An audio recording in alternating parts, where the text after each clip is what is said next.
Hello, welcome back. This is Calculus by Dr. Oz. Today we're going to go over an exercise where we're going to find the intersection of two curves. In fact, these two curves are written in polar form, and we are in the polar coordinate system, and we're going to learn how to get the intersection points. This is particularly important because when we try to find the area in between two polar curves, we need to know where those graphs meet, where they intersect. So this kind of like skill is going to be required to find areas in between two polar curves. All right, let's look at the graphs of two curves provided to us. And as you see that these two curves, blue and purple curves, intersect at many instances. And in the video, I'm going to show you how you pinpoint those intersection points. All right, let's get started. All right, so let's start. We have two polar curves. One is 2 minus 3 cosine theta, and the other one is r equals cosine theta. And at this moment, please have your TI-84 and put it in the polar form and start graphing 2 minus 3 cosine theta for the first function and r equals cosine theta for the second function. In fact, I'm going to call them like R1 and R2. Okay, we have two different curves here, so I want to distinguish one from another. And at this moment, please pause the video and get the plots for two of them in the same graph, okay? And here is what I got. Let me just show you the big picture first. For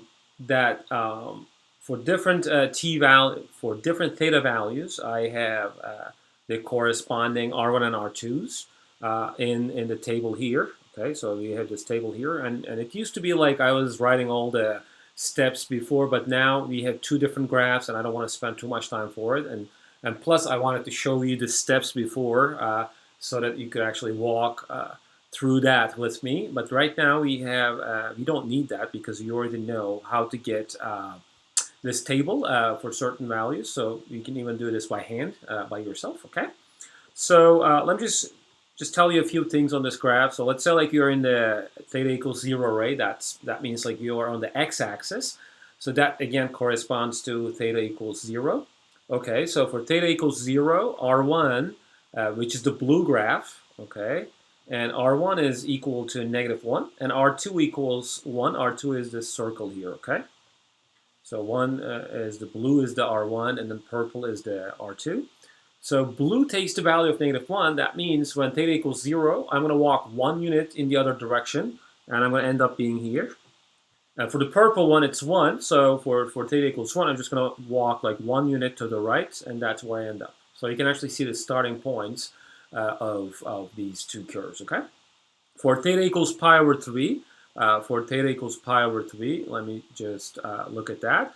So for theta equals pi over 3, we are on this ray here, and for theta equals pi over 3, R1 takes the value of plus 1/2, and R2 is the same. So they both take the same value, it's 1/2, so they in fact meet each other right here. In fact, that's what I am going to find in the next slide.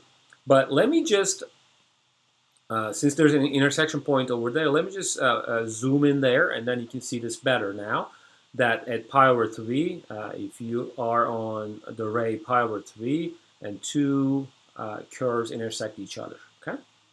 But we're going to find this analytically. That means I'm going to solve a trig equation to find that. And you can continue checking my table, you know, for different theta values, like 2 pi over 3, pi. Let's look at pi. This will be my just last sample to show you. At pi, that means I'm on this ray here, okay? And at pi, R1 is 5. So this time, for pi, positive direction is this way. Okay, so I'm going to walk like 5 units. Here we go.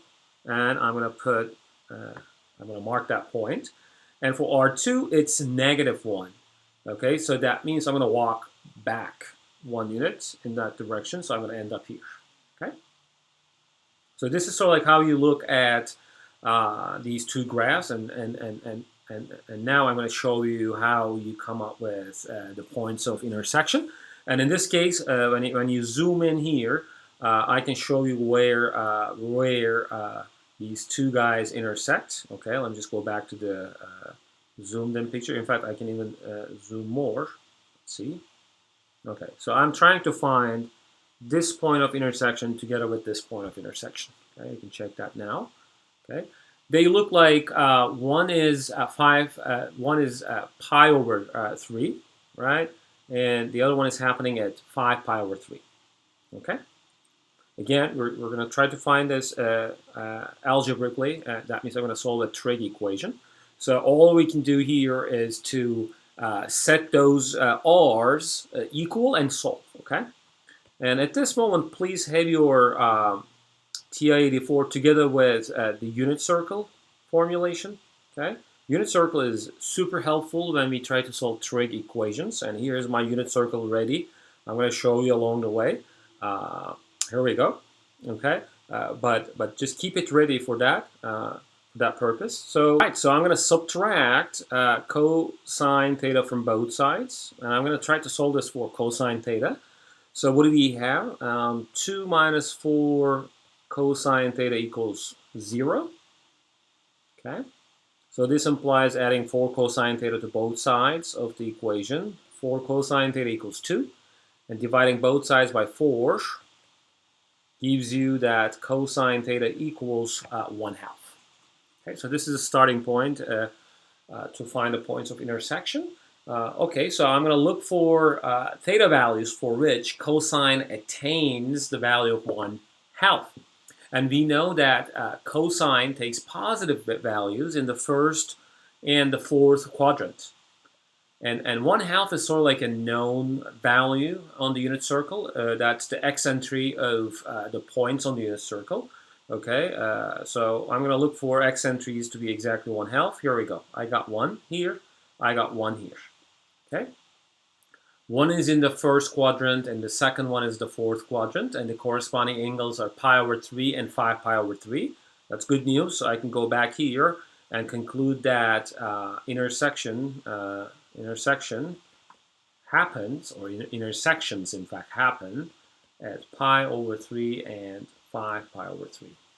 Okay, so this is something that we visually verified in graphing, in plotting these two curves, that 5 pi over 3 and pi over 3 are the points where the intersection happened. Okay, and from your calculator you may not be able to grab those that quick, so that's why we have the analysis here, solving the equations so that we in fact get the actual exact numbers like pi over 3 and 5 pi over 3, telling us exactly where those intersections happen. Okay, so why do we need this argument? Because in the next videos you will see that we're gonna sort of like plot two curves, and we're gonna try to evaluate the areas in between some parts of the curves. So without knowing the intersections, like for what theta the intersections, or for what thetas the intersections happen, you can't write down the area integrals. So that's why this kind of like skill is needed to find the areas stuck in between two curves. Okay.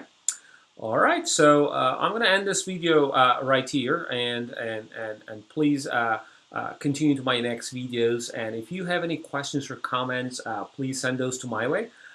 These are like really non-trivial examples of calculus. Please let me know if you have any questions. All right, bye.